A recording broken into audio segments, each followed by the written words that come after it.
Okay, so yesterday we were working on Newton's first law. We were talking about inertia. Okay, inertia, remember, is that tendency of an object to continue doing what it is already doing in the absence of any net or unbalanced forces. Okay, the two behaviors that an object will exhibit if there are no unbalanced or net forces are: it will remain stationary, or it will travel at a constant velocity. Okay? Now the key part of this constant velocity is if something's traveling at a constant velocity, it is also traveling in what path? Straight. Yeah. Something cannot turn and travel at a constant velocity, because in order to turn, I have to change direction. Velocity is a vector quantity. A change in direction counts as an acceleration because it's a change in velocity. Right? We talked about how if you go around a corner and it's icy, there's not enough friction and you continue to go in a straight line according to Newton's first law. Okay? Now, some other places where Newton's first law comes into play. Okay? Practical uses for Newton's first law. Here's one you take for granted probably every day. Toilet paper. Okay? So, if you pull on the roll gently, it unrolls. Okay? If you pull on the roll sharply, hopefully you got a good quality paper. And if you pull on it sharply, what happens? No, it tears. Right? It's got perforations along each sheet. Okay? If you can unbalance that force quickly, it will tear. Okay? If you don't do it right, it'll unroll completely, really fast, and put it all back on. Okay? But okay, toilet paper is designed that way, so that a quick yank on the toilet paper will cause the perforation to tear, okay, and as a result, you get just what you want and not the whole roll, okay, but that's, again, Newton's first law. If I unbalance the forces, okay, I can cause an acceleration. That means I just get what I want, okay. If I pull slowly, it's essentially a balanced force and it unrolls at a constant velocity, okay. All right, other examples. This is one you could try at home with very little fear of wrecking anything, okay. Stack up some checkers or poker chips or something like that, and then flick one at the bottom of the stack, like really hard. Okay? If you have it set up right, okay, and there's not a lot of friction, you should be able to knock the bottom one out without tipping over the stack. Okay? Because you're only exerting a force on the bottom checker or poker chip.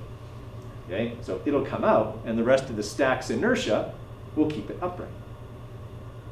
Okay? That one's, I mean, you can try it at home. You know, if you're really bored, really nothing else to do. Okay. You know, like if we're going to lockdown again, that's something you could do to keep yourself entertained. Okay, but yeah, that's some place where it could work. Okay, and then we talked about the magic trick. Okay, with the pulling the tablecloth out, right? No. No? No. Okay, that's my grade 3 class. Okay, so how many people have ever seen somebody do that or try? Most of the time it's try. Okay, try and fail. All right. So the key to that, to the success of that trick, is actually a couple of keys. First off, it's a vinyl tablecloth, not a cotton tablecloth, not a cloth tablecloth, okay? Because if it is, there's going to be way too much friction and there's going to be a bunch of broken dishes, okay? The second key, if you're going to try this at home, go to the dollar store, buy a bunch of plastic dishes, okay? Do not put mom or dad's best china on the table and then try this. That won't end well at all, okay? Try the plastic stuff, okay, or paper plates or something that, you know, when you do it wrong, it won't rest. Okay. And the other part of it is the thing that everybody does wrong when they do this. They grab the tablecloth and they go like this, and they lift and pull, okay? Which just creates a wave in the tablecloth that tips everything over, okay? You want somebody who knows how to do this trick, and they do this. They grab the edge of the tablecloth and they pull it against the edge of the table so that it creates a pivot point right against the edge of the table, and then they pull downwards really fast. That causes the force acting on the tablecloth to be directed straight horizontally, okay? And then it can slide out from underneath the dishes, okay? That's the key.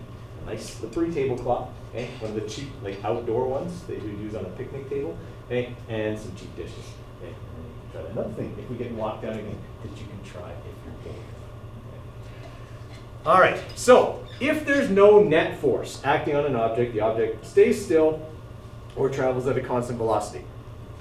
If there's a net force, like in this situation here, okay, I've got a force of 20 newtons pointing to the left, the yellow arrow, okay, and 18 newtons pointing right, the purple arrow.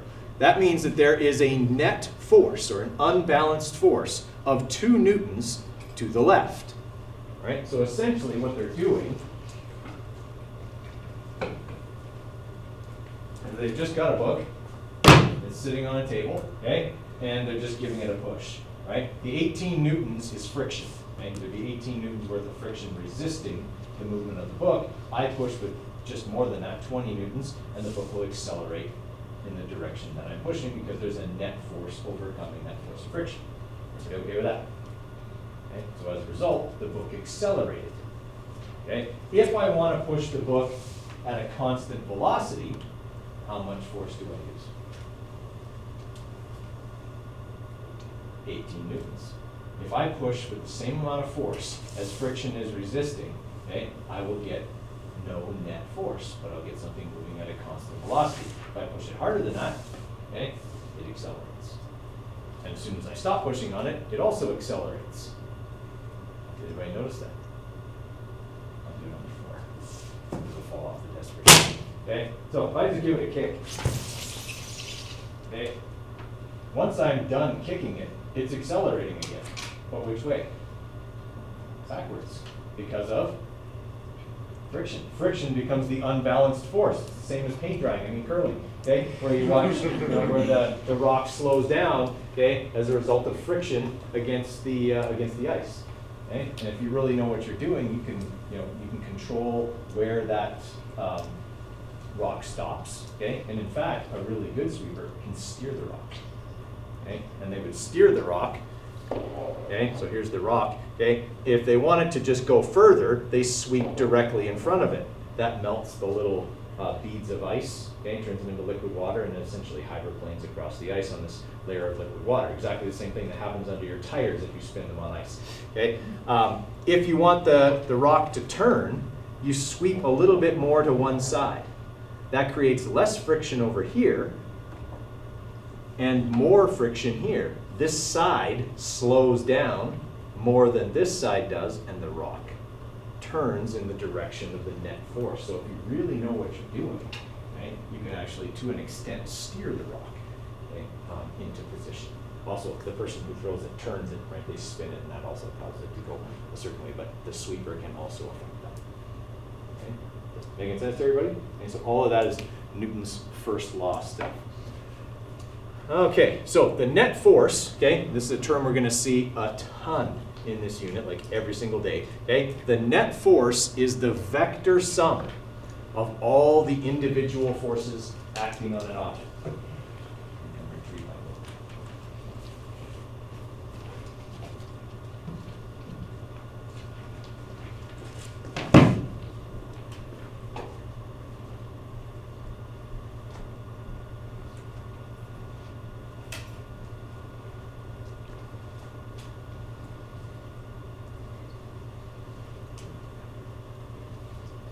Okay, so if I've got this situation here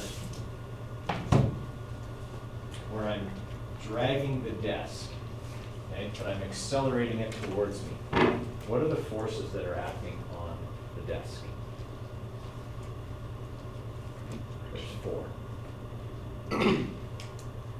Gravity. Gravity. Okay, so this square is going to represent the desk.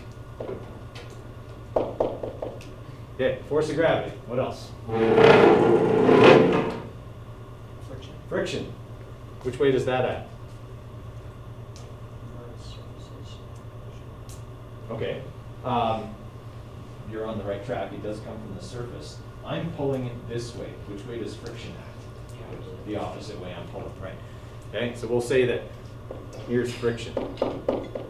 So what should go on this side?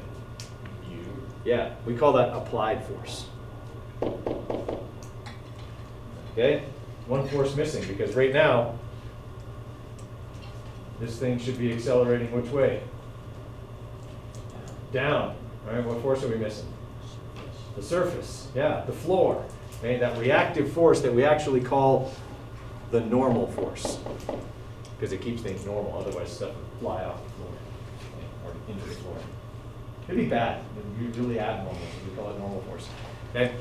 So those are the 4 forces that are acting on that desk. If I'm pulling the desk at a constant velocity, these all add up to 0, right? The normal force and the force of gravity cancel because the desk isn't moving vertically. Okay? Force of friction and my applied force cancel, and the object's not accelerating. It's moving in a certain direction, but it's doing so at a constant velocity.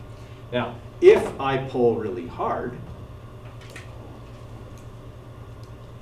now there's a net force towards me, which means now the object is going to accelerate towards me.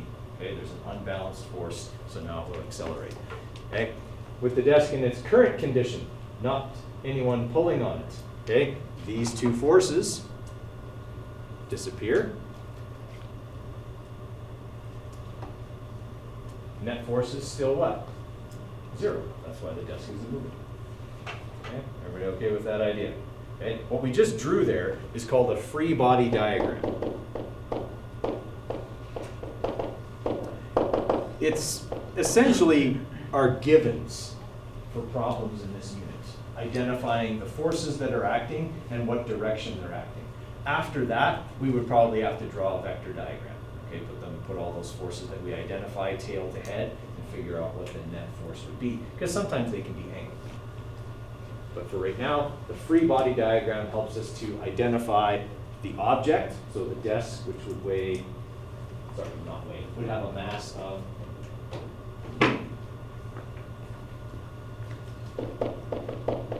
15 kilograms, something like that. Okay?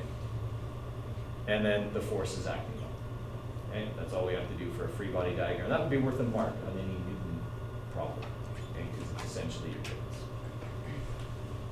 Okay, yesterday we were talking about crash safety. And what did we say the most important feature was? Mass. Seatbelt second. Okay? Yeah, mass is the most important one. Okay? Because the more mass you have, the less acceleration you are going to experience. Okay? Remember that, okay, this is Newton's second law. We haven't talked about it yet, but it'll be what we talk about for like 2 weeks. It's a 3-variable formula, I get that, but it's not that simple. Okay? It's that simple today. Okay, force is mass times acceleration. We said it's acceleration that hurts you, okay? And that is affected by the force acting on you divided by your mass. The bigger your mass, the less your acceleration, okay? So we said mass influences your acceleration through this formula. Every other device in your car, seat belts, crumple zones, airbags, all of that stuff, they all work with this formula. They try to make acceleration smaller by making which of those numbers bigger? Time. Yeah. The longer I can make the crash take, the less acceleration I will experience. Okay? These 2 numbers are not really something that your vehicle or any of its safety devices can control. Okay? When the accident starts, that's your VI. You really don't have any control over that unless you were lucky enough to get on the brakes a little bit, okay, before the impact. But again, once the impact happens, VI is a fixed number, okay? VF is affected by that, okay? If you're the bigger mass, your final velocity will be bigger than the other car, okay? In other words, if I'm the bigger object, I get to keep moving forward. Okay, that means I win because the other object goes from a forward velocity to a negative velocity, meaning acceleration is going to be bigger for them. Okay, so all of your safety devices work on time. Okay? Your car is designed to be destroyed in an impact. Okay, it wasn't always that way. Okay? Back in like the 60s and 70s, cars were designed to be indestructible.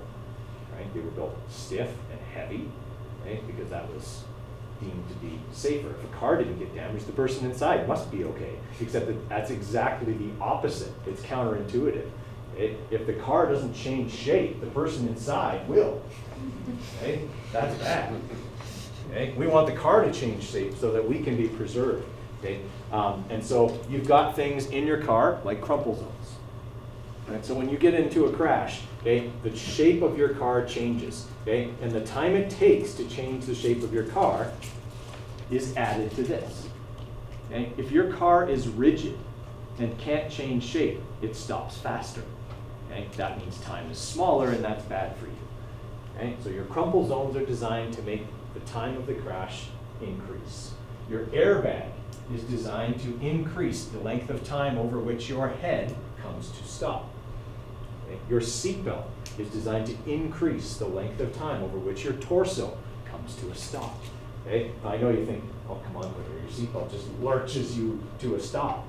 It feels that way, and it kind of does. But if you go fast, if you're in an accident of faster than 50 kilometers an hour and your car isn't a write-off, you'll have to replace the seatbelts because they stretch. Okay? They have a little bit of give, okay? And they will stretch just a little tiny bit, okay, in a crash in order to, again, give you that little bit of extra time, 100th, 200th of a second, okay? But it all makes a difference in a crash, slowing you down a little bit more. Okay? Everybody with me there? Right, so all of those things are designed to increase the amount of time a crash takes. Okay, so I got a couple of things here I'm going to show you in regards to that.